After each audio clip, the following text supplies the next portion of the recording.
Hi, everyone. Welcome to Tim's Vinyl Confessions. I'm Tim Derling, and my wife Sarah is joining me on this one because we're doing another top 10 songs list. And we haven't done one of these in a while. I think the last one we did was Queen. So we're going to do another one. This time we're going to be listing our top 10 Bad Company songs. Band we both enjoy. I don't think either of us are enormous fans of Bad Company, but we like them. So that's kind of where we're at here. So. Um, I know you have an appreciation for Mr. for Rogers, Paul yes, I do. Rogers beyond just being a great vocalist, um, but I also we both like we want to we don't want to ignore the Brian Howe era because he was a great vocalist, and even Mick Ralphs and Simon Kirke are totally dismissive of that era, which I get annoyed with because they made some good music and successfully they were brought back, but this isn't about the rant. This is about our top 10 favorite Bad Company songs. So I'll let Sarah start off with number 10, where I believe that she has a honorable mention. I do. So I went through this morning and listened to on my Apple Music Bad Company Essentials to try to figure out to round out my top 10. And so these two are kind of, I don't know, they can be intermingled, I suppose. So I've got Rock and Roll Fantasy. From my Apple Music here, from Desolation Angels. Sure. And then my number 10 is Feel Like Making Love. From Straight Shooter. Now, I know people love this one, and it's not that I don't like it. I appreciate it for what it is, but it's not one that I want to listen to over and over necessarily. I don't know how you feel about it. Do you have it listed on yours? More to come. Okay. Okay. um, Fair.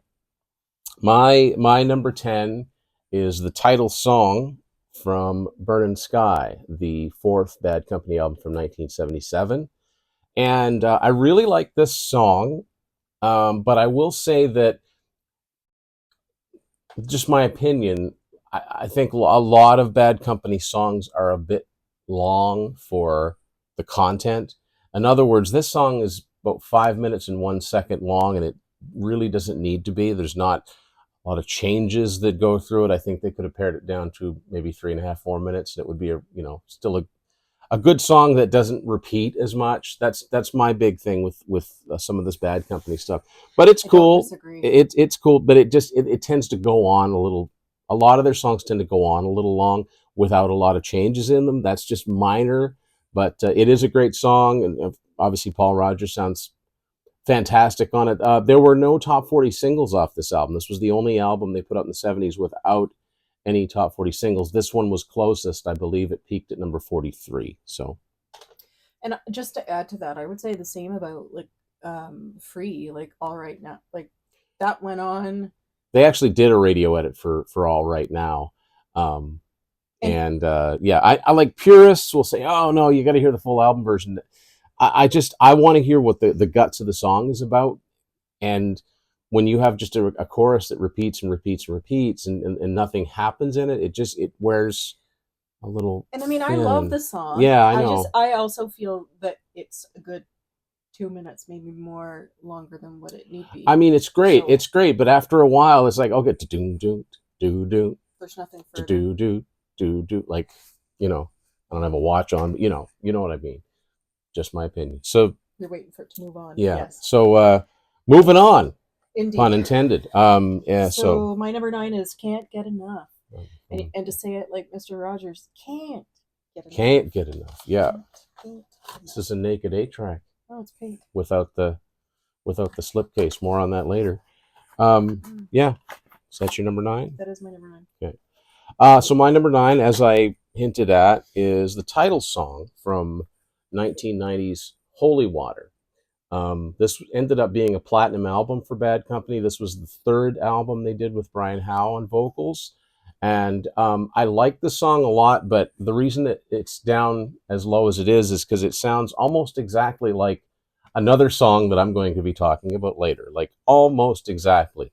Okay. I should have re listened to that then this Yeah. morning, probably. And the other one that rings a bell, so I'm thinking maybe we had it on another playlist. Silver, Blue, and Gold. Yeah, that goes on and on. Does it? Yeah, Okay, I didn't re-listen to that this yeah. morning either. Just I happened to notice that it's a title that I'm familiar with. So now my number 8, Gone, Gone, Gone, Another one from Desolation Angels, 1979. and I had to have a listen to that this morning as well. Oh yeah, and that's the one that I made note. I was trying to think. We were talking about it before we started this. I was trying to think what it made me think of, and I know you said often it makes you think of Foreigner, or the Bad Company often Bad makes you like. Company in general makes me think of Foreigner, and there are connections. But I don't know that that's that in particular that I can't put my finger on it. I haven't been able to yet. What exactly it is about that song that made me think of something else. But anyway, I digress. So my number 8 is actually, well, it's still the most recent Bad Company material. So in 1999, this double disc, the original Bad Company anthology came out. In this, it's one of the last new things I bought in one of these thick CD cases. But there's no, I will never part with it because it's got a cool like slip case and a die cut thing. Anyway, there were 4 new songs on the end of this that the original 4 Bad Company members did before Boz Burrell died in 2006, I think. So yeah, 4 brand new songs with the original lineup now, and I think they're all pretty good. But I went with Hammer of Love, which was I think my favorite of the 4 new songs. So they gave us half an old school album's worth of new material, and it's pretty good. Unfortunately, nothing further came from it. My wife is amused by the By the song title, by the title, yeah, song that's title. very akin to like Love It's Gun. like a And Kiss song title. Yeah, it sounds like something Gene would have written. it Yeah. does. Yes, I'm easily amused. My number 7. So I have Simple Man, which is not one that I was familiar with, and I listened to it a couple times this morning, and it did. Oh, do you want to show it? Well, yeah, this is from Run with the Pack, and I never realized that even the 8 track was silver, so that's kind of neat. But this again, I need to point this out. Take a close look at this album cover. This is very weird. You don't notice it until you really look at it. But anyway, What? uh, not all of those puppies, we shall say, are like wolves. There's a human baby in there. Oh, You see it better on vinyl, but yeah. okay. But it's neat. They made it silver even on the 8 track. That's how big these guys were. We're gonna spring a little extra money, and it's not just gonna be gray. Metallic. Yeah. So regarding Simple Man, so I like I said, I made a couple of notes. So it is very. I mean, Bad Company in general. Very. I know that they were British, blues oriented, as a lot of them were from this time frame, like 70s.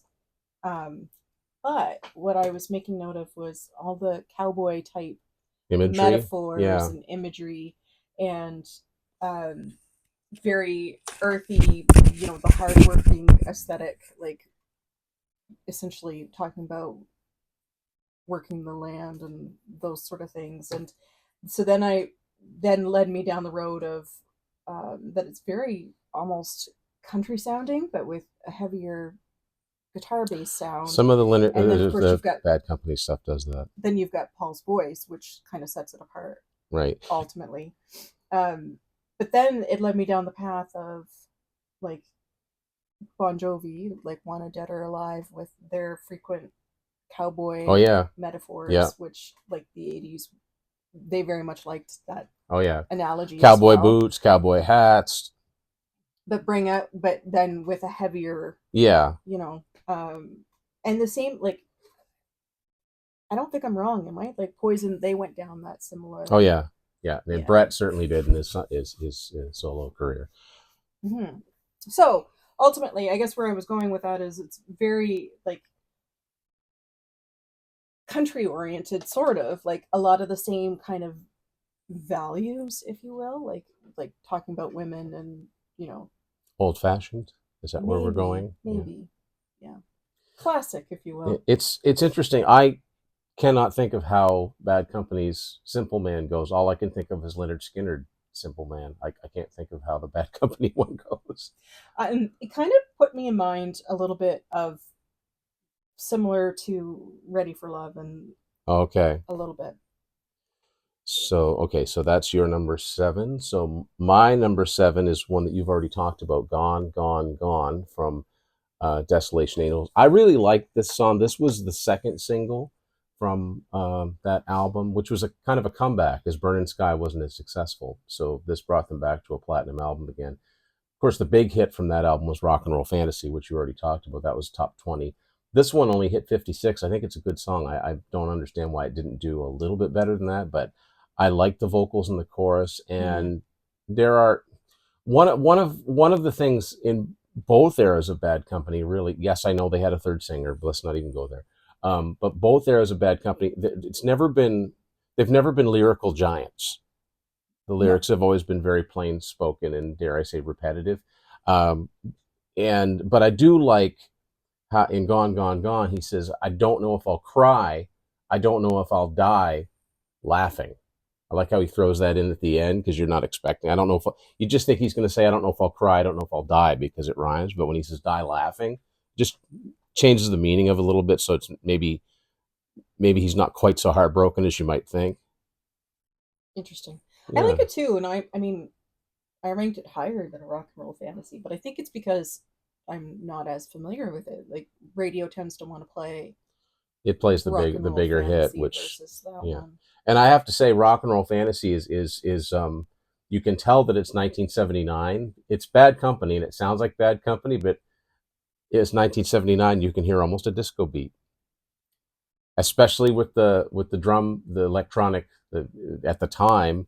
Uh, But oh, everybody was what are playing they? with that What new did they call equipment. those things? Not the Simmons drum pads, but the do syn drums. SYN. That's what they were called. You can hear it all over. Do. It's just fun to do. So, okay, you're number six. I can see I got to reach over here. So my number six is "No Smoke Without Fire." This So is this is Brian Howe from, era. yeah, Dangerous Age. The first Brian Howe album, Fame and Fortune, was not very good. Very slick, very much like I said this when Martin Popoff and I did an episode of The Contrarians. If Foreigner put an album out in between Agent Provocateur and Inside Information, it would have been Fame and Fortune. It's very keyboard oriented. Does not sound like Bad Company. Again, it sounds Mm. like Foreigner, but not the greatest era of Foreigner. And oddly enough, it was also co-produced by Mick Jones, so there was a big influence there. They Okay. kind of changed. They changed it up for Dangerous Age, and this is when they started to sell records in the Brian Howe era, and that was the first single from this album. "No Smoke Without Fire" Yeah, was the first signal. yeah. Single. Good Lord. So I really like it actually. My note that I had, and I know I talked with you about this, but the verse very much sounds like Lover Boys, loving every minute of it to me. Like you almost want to insert the whoa woes kind of thing, but then the chorus doesn't put me in mind of it at all, which is interesting. But yeah, anyway, it's a fun song. I think it's kind of the era Hmm. very Yeah, much. Yeah. yeah. It ended up, that wasn't a big hit single. It was a big rock radio song, but it that album ended up going gold, which is the first time in 9 years they had an album that was certified. So But I don't know that I remember hearing it on the radio myself. Like, no, it wasn't a top 40 single. I remember hearing it a okay, couple times. I think I saw the video once, but more on that I later. don't remember the video at all. But anyway. They didn't make great videos. That's the funny thing about Bad Company. They're one of those bands. There weren't like some bands in the '70s made really primitive videos. There's not any. All you find on YouTube is live footage, and well, sometimes the live footage is The interesting. live footage gives, honestly, it does. And I wish that they had done more. Yeah, Like I think that that's a missed opportunity. I mean, they had no, Paul it's Rogers. Like, interesting. Not everybody thought to film. Like there's plenty of audio recordings out there, but not it. right. Yeah. But I mean, I could go on a tangent about the fun. I know you're amused, but like the Out live footage, and I some. forget which one it is. I don't know. He's got some sort of at the outfit was what The we're talking outfit about. was epic, like the tight white pants, very tight Yeah. white pants, and he had essentially like a cropped top Yes. Yeah. situation happening. Um, Hilarious It fashion was choices, I know. so epic. Um, but yeah, I mean, he was very fit, has always been very fit. Go Paul. As far as we know, still is. No, I think he is, but I mean, he has to be. His wife is a fitness person, and she's younger, Yeah. so she keeps him Keeps him And young. as far as I know, they live in Vancouver, so he's a Okay, Canadian citizen. So there you go. yeah. My number six, Sarah's already talked about it. It's one of their signature songs, "Feel Like Making Love." I mean, it is, fairly overplayed.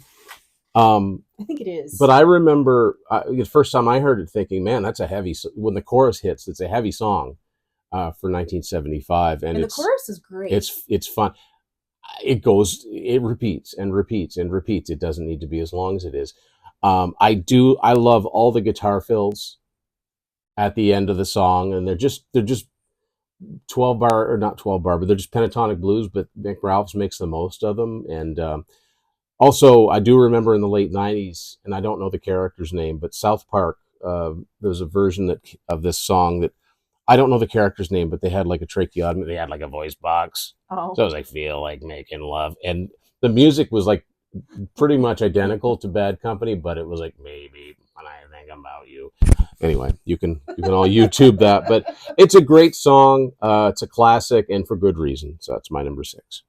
yeah, I know I rated it poorly, but I think No, it's mainly because it's the fatigue, right? It's yes, I not, agree has with that. nothing to do with the quality of the song.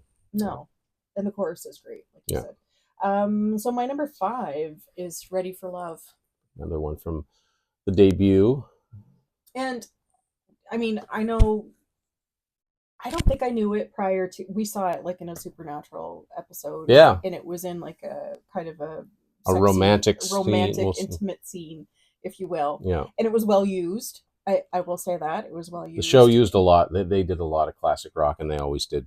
They picked seemed to be the right songs for the right very moments. much so. Yeah. And so um, yeah, so I equate it with kind of like a sexy, you know, it's got all the great elements. You've got Paul Rogers' Well, yeah, I voice, mean, and Paul Rogers. I mean, he's just like that naturally he sells soulful it. voice, right? I mean, he opens his mouth, and it sounds good. It's just, yeah, I know that like when you hear interviews, other singers, they'll reference his influence most likely. yeah. I mean, even like Lou Graham would say he was a huge influence.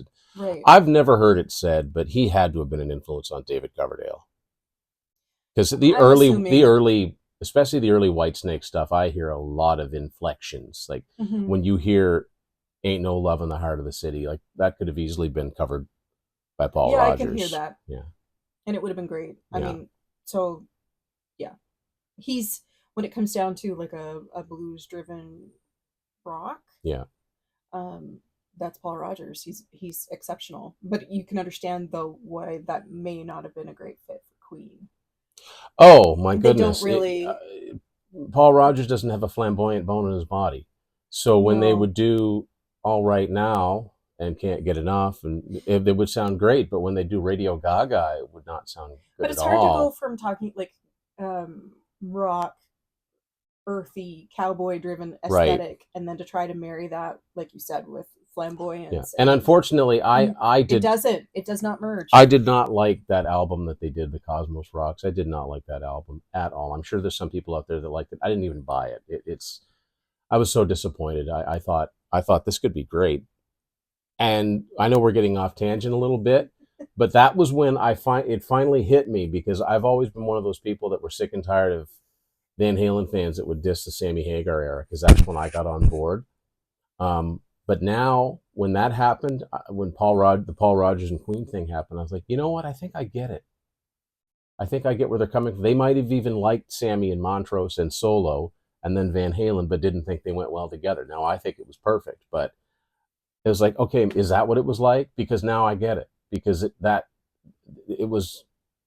I don't know how it got that far off the ground. I mean, and I mean, Paul Rogers on his own, fantastic. Like Brian May, Roger Taylor, like the Queen sound, fantastic. It's just, well, sometimes it just doesn't work. yeah, Sometimes you have to try it and see, I yeah. guess. Sometimes you just don't know until, And I'm sure that there's a lot of respect for each other, like yeah. from And Paul Rogers was one of Freddie's favorite singers. So Mhm. in that sense, yes, it made sense. But then you go to deliver the material, and it's probably some of it worked, like a song like "Tie Your Mother Down" or "We Will Rock You," the more forceful anthemic ones were probably good, but the really pop stuff, like it's just not. it's just not in his wheelhouse of, and it's just And not everybody can sing everything. right. And I think that that's something that I think, Freddie was gifted. well, Freddie was a chameleon in And that I know way, we've and we're diverged totally in getting between, off topic, but I mean, there is a connection, right? And yeah, Freddie was such a chameleon; he could literally sing just about anything and do it convincingly. Not everybody can do that. I mean, Paul Rogers is one of the greatest classic rock vocalists of all time, often at the top of the list when you ask people. As you should be, frankly. But his strength was in bluesy rock. Yes. And without much deviation. Yeah. No, I would agree. So that takes us to my number 5, which we're going to go back to this album, Holy Water, and If You Needed Somebody, which was you only ranked it number 5. This was a top 20 single, and this brought this album all the way up to platinum. It was the first time they had a platinum album since 1979. And again, this is why I'm annoyed when the guys in the band dismissed this period. It's like the name Bad Company had been dormant, and that you hired this singer, and for some reason I don't think they ever got along. And as a matter of fact, I did not know this until I read Laurie Larson's book about Steve Walsh from Kansas. They even asked him to fly over to England when Kansas was in the dormant period and audition without anyone knowing. I don't know what that would have sounded like, but anyway, but Brian Howe was a fantastic vocalist. Didn't sound a thing like Paul Rogers. He had a much higher, I'm trying to think who we would put somebody in mind of, but it's not at all like Foreigner. Well, again, Lou Gramm, but Lou at his highest part of his range. But who's the new singer for Foreigner? Oh, Kelly Hansen. Kelly Hansen. Yeah, same idea. Yeah. Yes. So yeah, I mean, really, if Brian Howe hadn't, again, Bad Company and Foreigner, if Brian Howe didn't get, no, let me rephrase that. If when Lou Gramm left Foreigner in the late 80s, they did that one album in 91 with Johnny Edwards, Unusual Heat. If Brian Howe hadn't already had the Bad Company gig, I bet Mick Jones probably would have asked him to join Foreigner, and it probably would have worked. Similar voices, right? Mm-hmm. But if you needed somebody as a classic power ballad of the early 90s, it's acoustic based.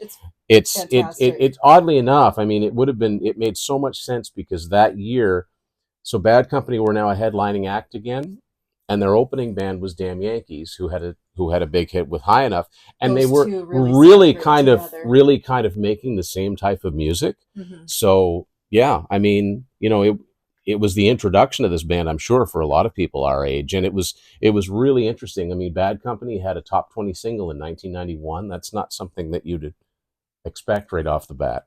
No, definitely not. And I like that you linked the two, actually, because now that you say that, it makes sense in my head, because I also love, like, Damn Yankees High Enough is one of my most favorite songs. I bet you they would have been on the charts around the same time too. Probably. Yeah. But I love If You Needed Somebody as well. Those songs pair well together in my head anyway. Yeah. It wasn't hair metal, but it was just enough to attract that crowd. So they were very, very smart about it, and it's almost like, Bad Company, they were called Bad Company. They were kind of a new band. And essentially that's, what Damn Yankees did too. I mean, they didn't sound like Night Ranger or Styx or Ted Nugent. It was a new thing. But yeah, the fact that they toured together, that seems very compatible to me. Yeah, no, I think so too. So it's my number 5. Interesting. Okay. My number 4 is Burning Sky. And I know you already talked about it, so I don't have much to add. Well, you had something else because you heard something that I never noticed before that I now I hear. Yeah, the song that it reminded you of. I said the start of it, the intro very much put me in mind of Magic Man, and so we were talking about that too. But Tim said it's not the same. What's different about, Magic Man by heart, obviously we're talking about, is just do do do do do do. Well, Burning Sky has twice as many notes in its intro. Do do do do, but same tempo, and it ends on the same note. So you could hear like Ann Wilson come in Hmm. on the Burning Sky verse. So And that would be fun wonder if they. I'm surprised they if never. they I'm did. surprised they never did a duet. Oh, that would be awesome. That'd be so fun. But anyway, Yeah. Anyway, I we digress. digress. So that was my number 4. Okay, so my number four is it's it's a standard. Can't get enough. It's the first song in the first album. It's the first single they came out with.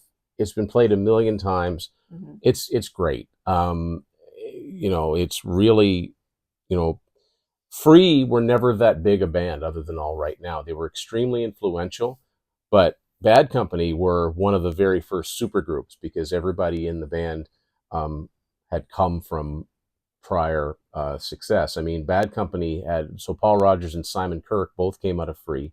Mick Ralphs had been in Mott the Hoople, and Boz Burrell was in King Crimson.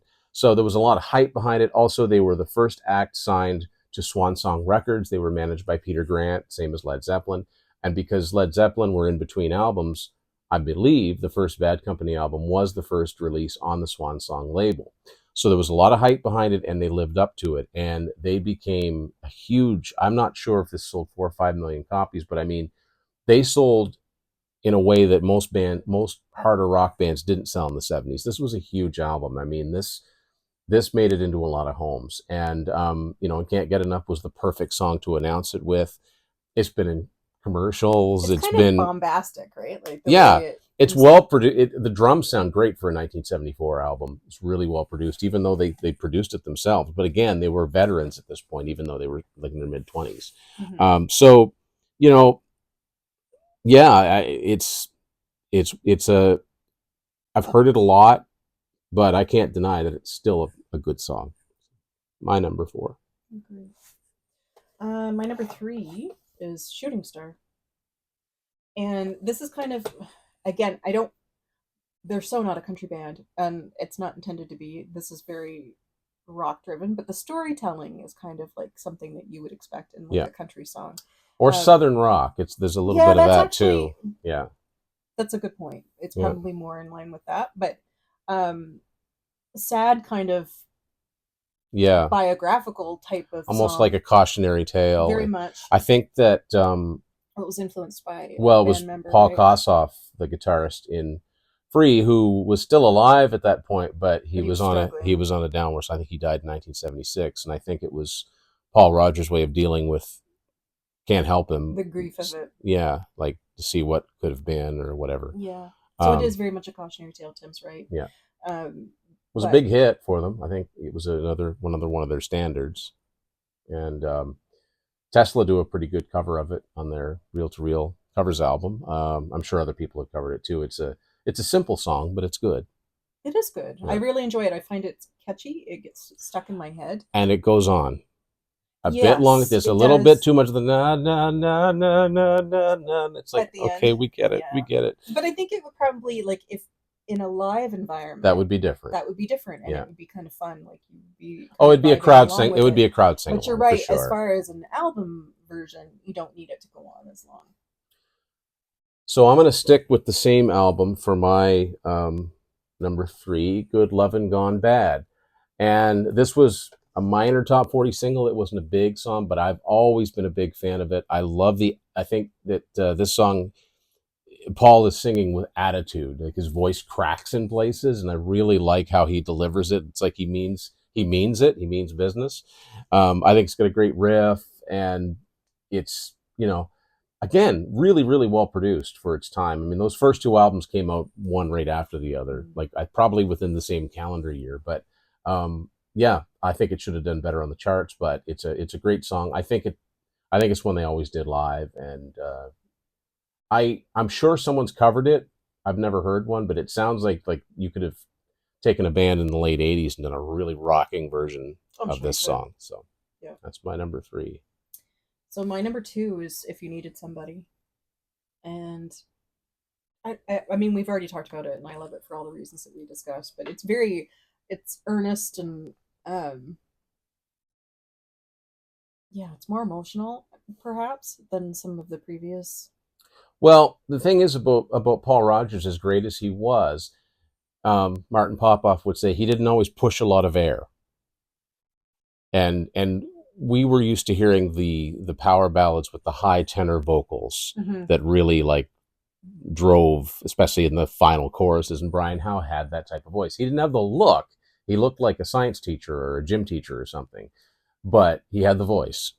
Yeah, and he did have a great voice. I Yeah. don't know. Yeah, sadly passed away a few That's years what I was ago. gonna say. Yeah. I think that he's Yeah. Um, But anyway, great song. yeah. Great song. I remember you saying something that I was amused by, and you're absolutely right. Like, I think I played it for you a long time, and you'd forgotten about it. You knew it, and maybe you didn't realize it was Bad Company. Probably not. But when Probably it was my first exposure. yeah, when it got to the guitar solo, you said something to the effect, "Oh, okay, so that's the guitarist with his foot on the monitor and wailing away." And it is. That's the visual that you get.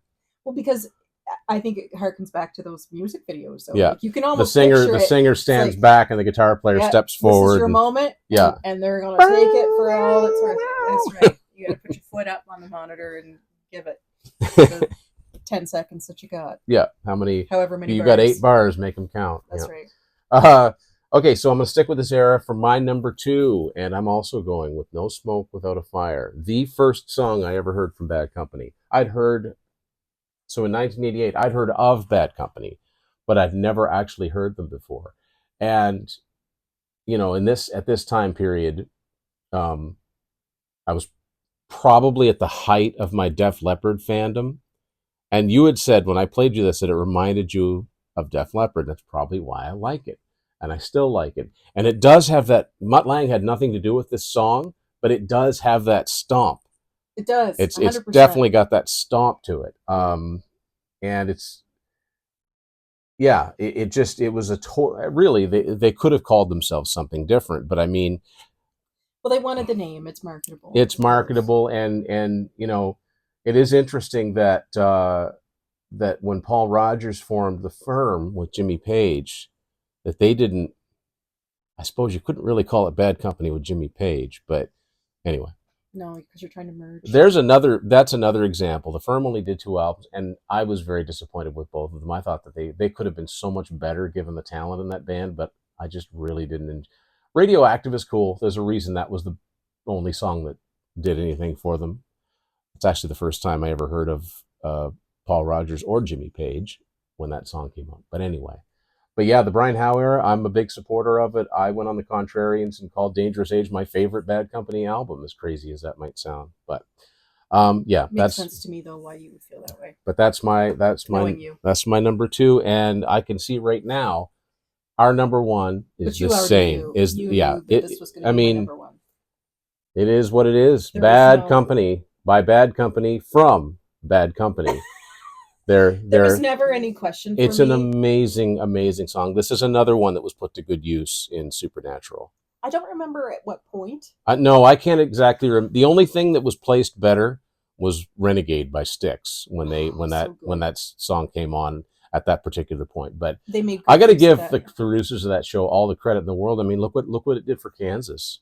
Oh my God! It did reintroduce Carry On Wayward Son to a whole new generation. They were doing so. What I'm thinking that they probably used it in a similar way on the show. And I know this isn't about Supernatural, but they would do like a montage at the beginning, and but it very much epitomizes all the things, like the emotional core. Well, they synced it up to the lyrics really well. They did. Yeah. And they do that. They do. But on its own, it's a fantastic. Oh my God! It's a fantastic song. So much. And I don't get sick of it. I often do some of these, like some of the ones that we've referenced. This is one of the classic era songs that comes on. It's like, it's so turn it up. And you mentioned Bon Jovi earlier. One of the things I noticed is, he says, "Make my final stand." Well, that's in Blaze of Glory. It's like, well, obviously they were, although it is interesting to know, you can find footage of Def Leppard on stage in, I think, 92 in New Jersey, and John and Richie jump on stage with them, and they do Can't Get Enough.